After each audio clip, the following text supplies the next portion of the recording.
นะครับด่วนด้วยครับดูยกสองครับแต่พระจันทร์ฉายกับคุณที่34ครับ5 ยก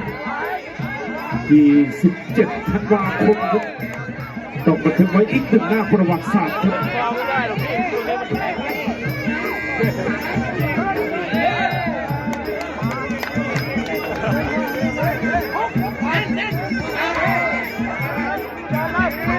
ยก2ยังเปิดเกมครับซินดี้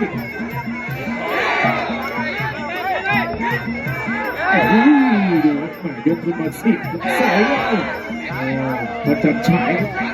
เลือกเลยครับวิ่งมาสู้แทงมาแทงคืนโอ้โหนี่ตอนนี้ผู้บรรยายไปพระประวัติของซินดี้ดูเคยชกนักชกจากเอเชียนี่ถามส่งโรงพยาบาลนะถือว่าเป็นประเภทคนละเอกซินดี้คนนี้ก็เจอพระจันทร์ฉายประเภทมาดูครับเปลี่ยนตัวได้ครับพระจันทร์ฉายก็วิ่งเลยไปวิวที่สองแล้วโปรโมเตอร์โอ้กิจสนาครับมาทำเวลาเขาให้กำลังใจวิ่งครับนี่ดูลูกเอ๋โอ้โหวางไว้ต้องคำถามเลยนะน้ำมันดิบเติมมันเต็มถังหรือเปล่าครับน้องวิวครับพระจันทร์ฉายครับดูครับซินดี้นี่แกโอ้เล่นเครื่องครับซินดี้นี่ล้มถังไม่ต้องห่วงครับ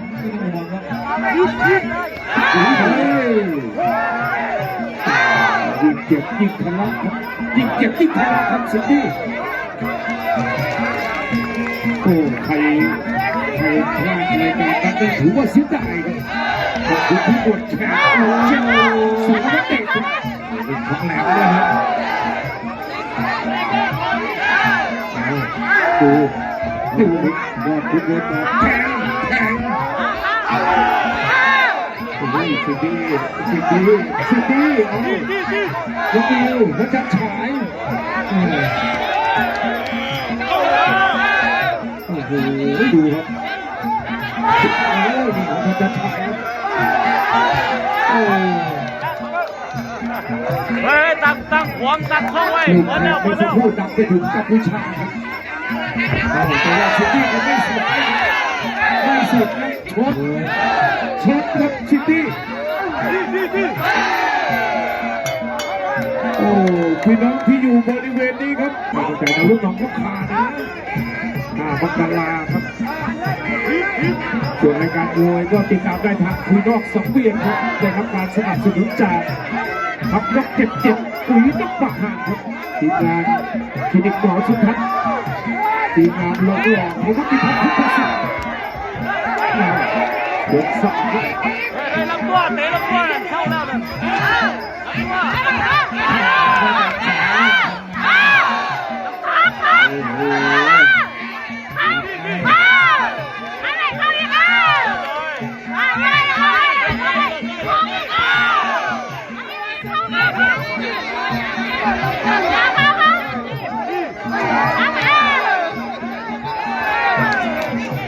เดี๋ยวนะครับ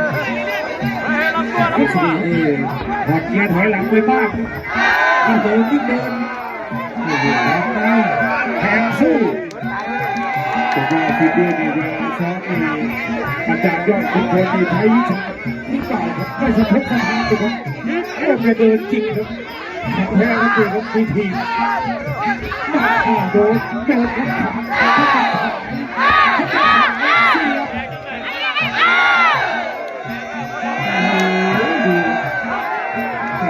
็กสระบุรีบันทึก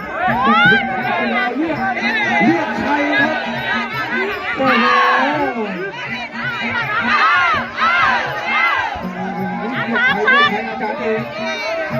เลือกใครก็ไม่ได้วิ่งได้แผลนะครับมีแผลให้คุณหมอทำงานเลยแต่ว่าเกิดไม่สะทกสะท้านไม่สนเรื่องของแผลเรื่องการชก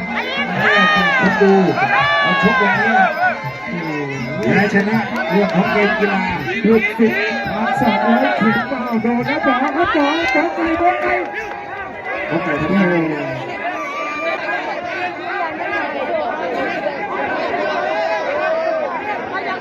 คุณบอกไก่ว่ายังไงครับ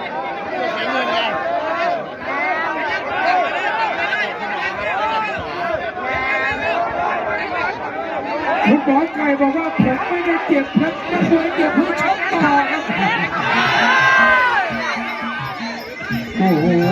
ใจเจ็บครับเพราะว่าแผลอยู่สูงครับน่าจะเลยนะแผลแตกในช่วงนี้มันอากาศหนาวด้วยอะไรของลูกเลยช้าเลยช้า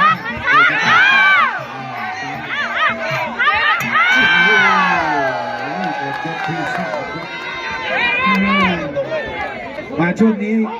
แข่งขึ้นมากเลยครับ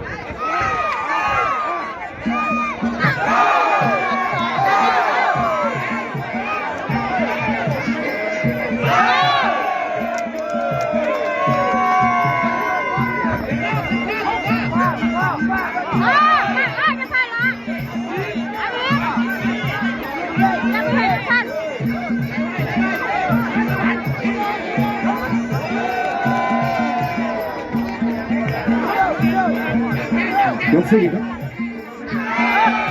โอ้ย้ำแผลเดิมเลยครับฝากให้แจกฉายนี่ไม่ว่าแน่นเหลือเกินแต่ไทยสอบมี GPS โอ้โหดูทางซ้ายขวาครับนี่ครับยอดมวยของศรีสะเกษปี66เลยครับ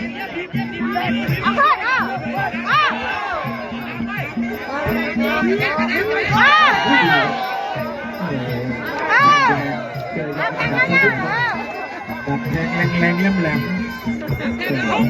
เสือบูดเพชรเชิญชายดีของผู้จะขายอยู่สะดุ้งตกเลยเสือบูดยก4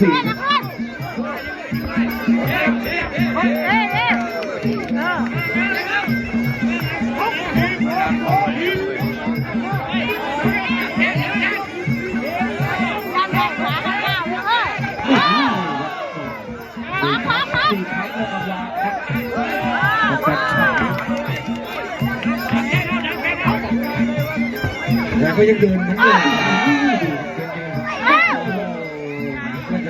34,000ครับทีมงานยอดพยัคฆ์ที่ประชาสัมพันธ์ครับทีมงานยอดพยัคฆ์ครับ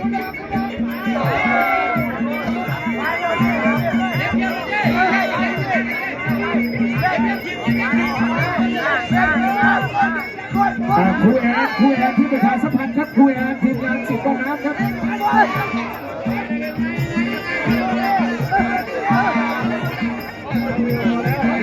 ต้องยอมหัวใจเลย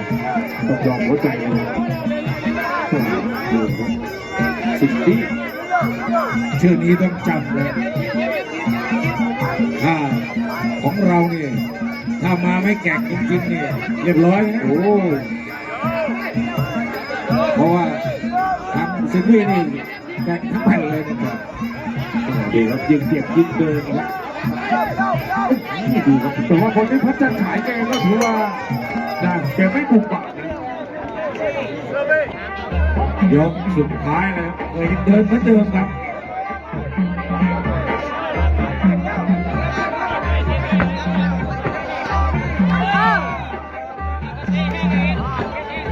ลูกเรื่อยๆพอแล้ว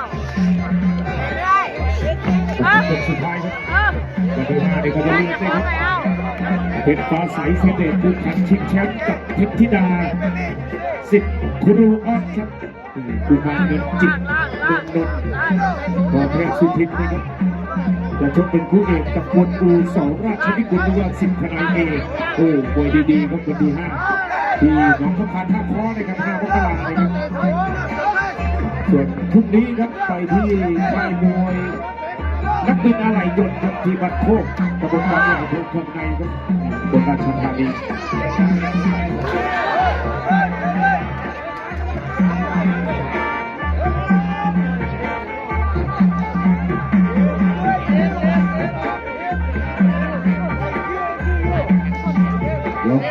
ายนะครับแข่งจริงๆครับทางฝั่งของสิทธิ์วี่ครับ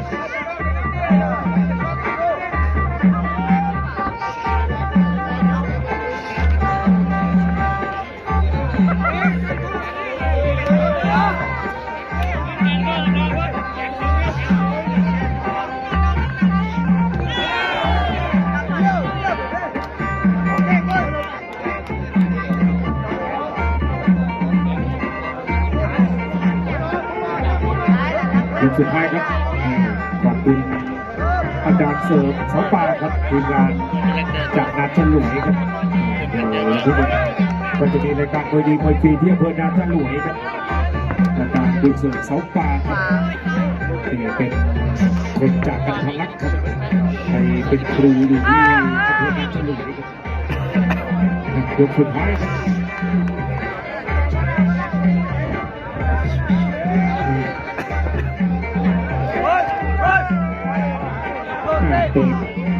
เปิดเสียงแคนนี่กำลังสิบักฟังเป็นนี่ครับ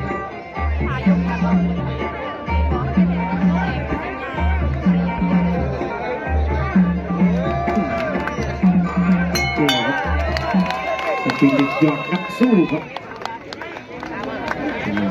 ต้องจัดขายสินดี้ครับการบริกิจจันทรากรรวบคะแนนครับภาพตามสายตาครับไปที่นกวิวนะครับประชันฉายกอเพชรชนจักร